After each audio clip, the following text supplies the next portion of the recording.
What's happening, man?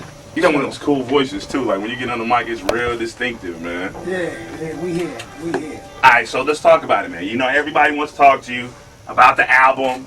I don't know. Do you say the album when you get on the radio? Or we just say that album. What do we say? Whatever way you want to go with it, man. You can say what you feel. You know, I've been having a lot of issues with the title, with the record company and the parent company of the record company. You know, there's a lot of confusion when it comes to how to deal with that word in general, man. So it's all about how you want to play it, man. Who knows what the title is going to read on the album, you know. Some of the stores are even scared to carry it, you know. But that's cool. That's why I wanted to spark the conversation up between the people about it, you know. All right, so let's talk about why did you name the album what is named? I felt like life was good, everything was good, and everything is good, you know what I mean? But every time you feel like everything is too good, you know what I mean?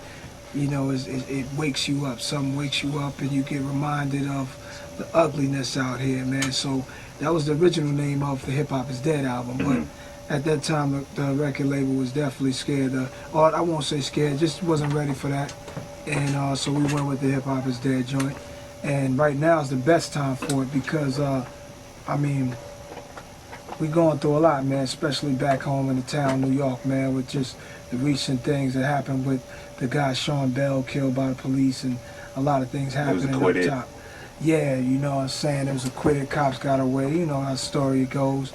So, you know, this is just a time when, you know, I'm just making some noise. All right, so, but don't you feel like with the title of the album, it perpetuates the use of the word? Like, for instance, because I know what, I've read the interviews of her, but like, let's go ahead and put it out there. Like, you go to the internet, I work at a radio station. It's going to be some kid's excuse to call the radio station, like, hey, can I hear that one song, I Want to Be a Nigger? Like, that's what's going to happen. I mean, that's the reality of it. It's going to be a joke to them. And don't you think it kind of perpetuates and does the opposite effect of what you're trying to do? Nah, I think it's good when they call up and say that. It uncovers the fakeness.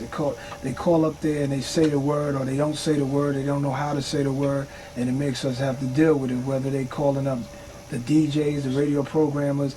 It touches you in a way where it's not just, hey, we call up there and hear that new pop record Nas got. It's like you are affected by it. The customers affected, listeners affected.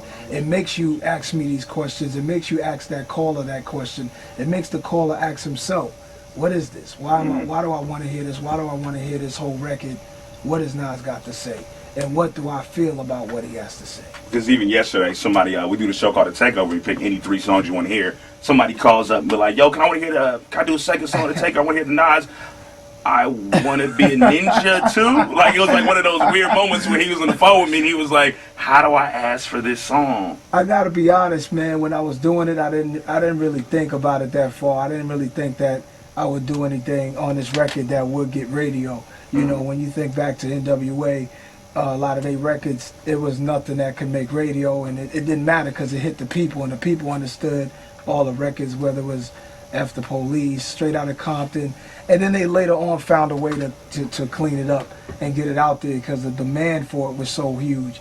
So in the beginning, I didn't really focus on radio records and stuff like that, but the reality of it is records are going to make radio. I need radio to get involved so people can hear it and know that it's coming. Concentrating on the music and then get to that later. All right, I'm going to ask you one more question because I know you got to run. You got a lot. I'm going to talk to you about a lot more than just the album. But this first break I wanted to be with that because it's a big topic. So in the record that we just spoke of, the one single, do you worry about the backlash of offending other people? Because you went beyond. Like, I know what you were trying to do. You know, don't you want to be too? But then you went Jews, whites, Spanish people. You use derogatory slurs for them as well in the song. Right. Do you wonder if people aren't going to understand creatively what you were trying to accomplish when you did it? Not when I did it. It was just about getting it done, and it was about the word. The title of the album is already, the history of the word is an ugly history, you know what I mean? But we somehow managed to change it, transform it into a culture, whether people like it or not, into a culture that has made billions of dollars in different kind of industries, you know what I mean? Just the whole street culture and using that word and music and fashion, that whole style, that culture that comes with that word, we turn to something else. But it was just kind of also saying the word derogatory names for each other is all stupid. You know, any derogatory name for any ethnic group is stupid. You know what I mean? Like, we have no reason to still be hung up on ethnic I mean, on derogatory words. So let's throw it out there, turn it into a bunch of bull. You know what I mean? Because it doesn't really mean anything. You know what I mean? I'm focusing on the N-word because that's my thing, but it goes beyond that. It's like, you know, I'm pulling all people into this mess. We've been allowed to say the N-word in all our lyrics, and every rap album is the N album. Every rap album says the N-word in it at least 70 times. You know what I'm saying? So it applies to 70 times in the song. So, like, you know what I'm saying? So we can say that word. We can say it really is. Yo, I believe you. It's 81. 80. Wow. 81. Big up to Plies, man. Or not. Yo.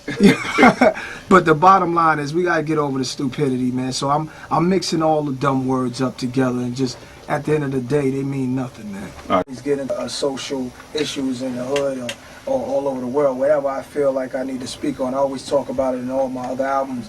This album is like, instead of it being a song here about the country, my country, whatever, or a line here about how I feel about this man or that man in politics or whatever it is, this, instead of it just being a line here and a song there, is a whole album about it, so I can really get it off my chest. So right now, I gotta say, I don't know how light it is. I don't even know if the album is really light. It's just me going off and doing it. All right, now you got a song on the album too where you compare black people to roaches.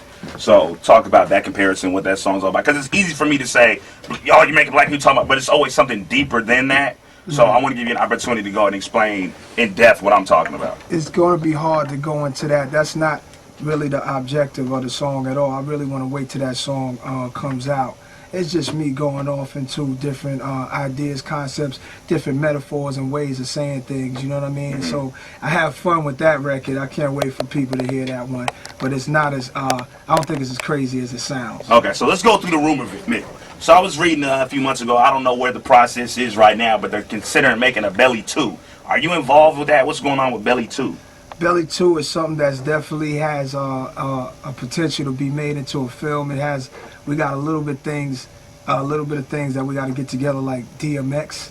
You know what I'm saying? Yeah. You know, big up to my man, but you know, we just got to see where his head is at and see where he's at, because we were close to the jump start happening and we kind of got sidetracked. So I'm waiting for my man X, and then we can bring that one more classic for the hood, you know? All right, and this too on a whole different topic. So you and your wife got an altercation in Miami. Her just suing the Miami Police Department for like $100-something million. Like, how's that process going? I can't really speak on that. I think that suing for $100 million, that's not true. Yeah, that's not true. There was an altercation in Miami, big, huge misunderstanding out there, and you know, it gets, man. So we're gonna see what happens. All right, so you got a lot of flack for the last album called Hip Hop Is Dead, and I remember initially when I heard it, I'm like, you know, why would he say that? And then the older I get and the more I listen to the songs that come out, the more I kind of start grasping how you felt when you made the album, name that. But too, you got a lot of slack for like rappers in the South for that. So talk about that whole process and what made you name it and what has come since then. Man, it's just freedom, man. You know, it's just trying to tell all the hip hop artists, don't stay in a box. Don't do just what you hear out there and you hear what's popular. You know, have some kahunas, man. You know what I'm saying? You gotta be out there and say what you feel and really be out there and live it, man. A lot of people have gotten in the game and they find out how hard it is on their second time for a new album. You know, their second album, they see what they gotta face and what they up to, and you see all the phonies in the industry, you see all the thieves, you see all the people who steal what you're doing, and it's harder than what people think. And next thing you know, you wind up just doing what's trendy, and then you're out of the whole game. So, you know, if that's going to be the mentality of the artist, then the game is dead. You know what I mean? So be free. Do what you want to do in music and take a chance and challenge yourself. All right, live in the studio with Nas. My next question is, you know, albums don't sell, radio's in a weird place, music, entertainment. What do you think they could do different in the music industry to help basically bring the music industry back up? Like hip hop, it's not just rap. Like a lot of people like rap albums are selling, but albums aren't selling. What can they do different, like technically or whatnot? I mean, I have different points of views on that. A lot of artists have been raped by record companies, so it doesn't get them the motivation to keep putting their blood, sweat, and tears into the music, and they only seeing pennies in return.